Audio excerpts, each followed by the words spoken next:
Welcome to my life for today's vlog.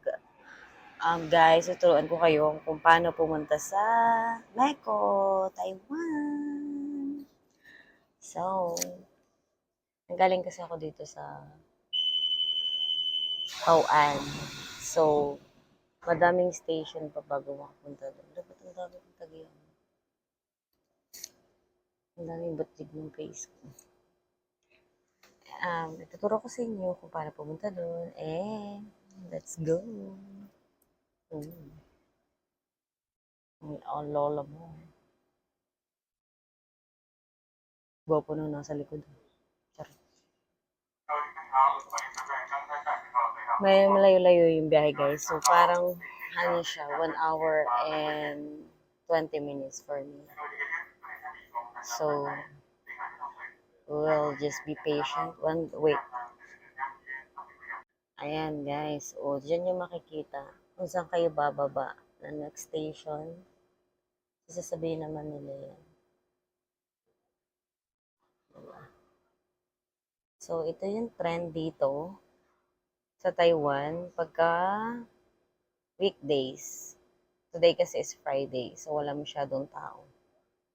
Kaya, lang, tahimik lang ang buhay. Day off ko kasi today, kaya konti lang yung tao. Today is Friday, pero pagka weekend, ang dami, puno-punuan talaga. Yun lang, later. Story lang, guys. So, kapag nag-commute pala kayo dito sa Taiwan, hindi naman siya ganun kahirap kasi yung iba naman is marunong sila mag-English. So, pag nagtanong lang kayo, sabihin nyo lang, how to go to, where's the train station? Just like that, diba? So, pagka gusto nyo lang magtanong, hindi kayo maliligaw. Magtanong lang kayo kung saan kayo pupunta. Sa mga magtuturista dito. Madilang lang, guys. Kasi may mga English naman sila dito, kaya hindi mahirap. Carry nyo yan. Guys, malapit na tayong dumating sa Minshu. Mga 1 hour and 25 minutes yung biyahe. So, malapit na tayo.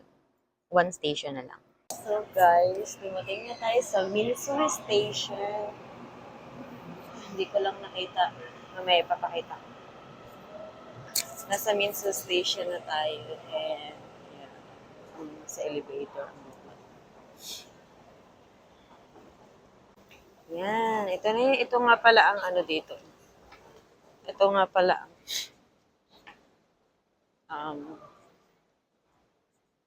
exit.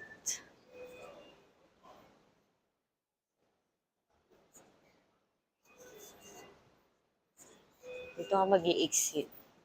So easy. Pag meron kang yoyo card, kasi tatap mo lang siya. Pero kulang yung negative 29. Ang gagawin na lang, pagka kulang yung card, pwede ka naman mag-load. Or dito ang pwede mag-purchase ng ticket. Bili ka lang ng ticket. Tapos, yun. Or maglagay ka ng ilagay mo yung value added only. Ilagay mo yung card mo.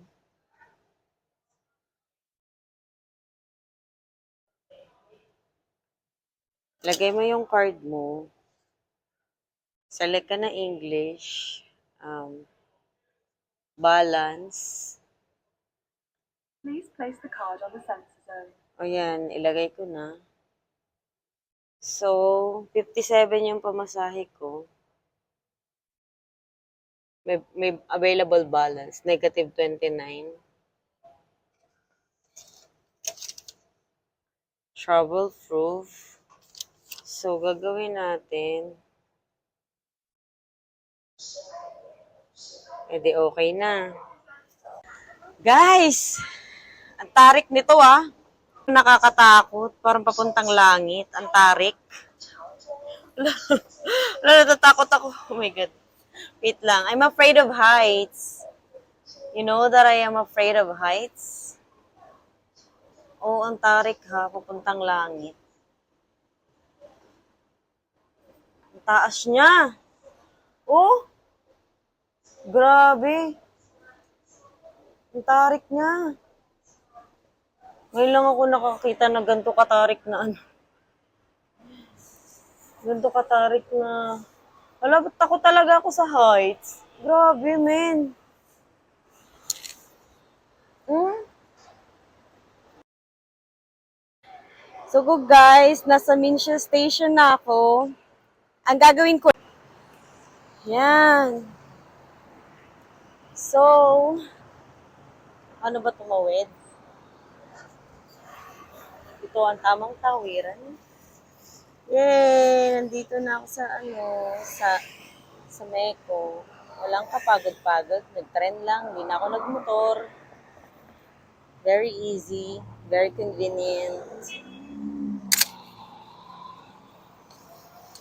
Yan lang siya.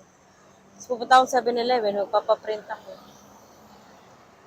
Kasi, kailangan ko.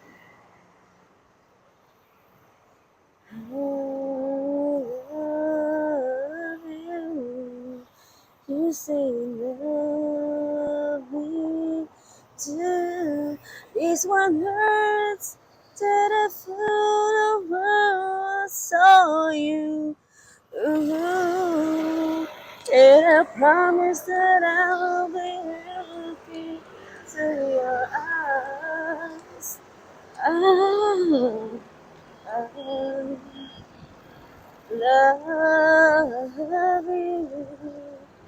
You say you love me too. This one hurts.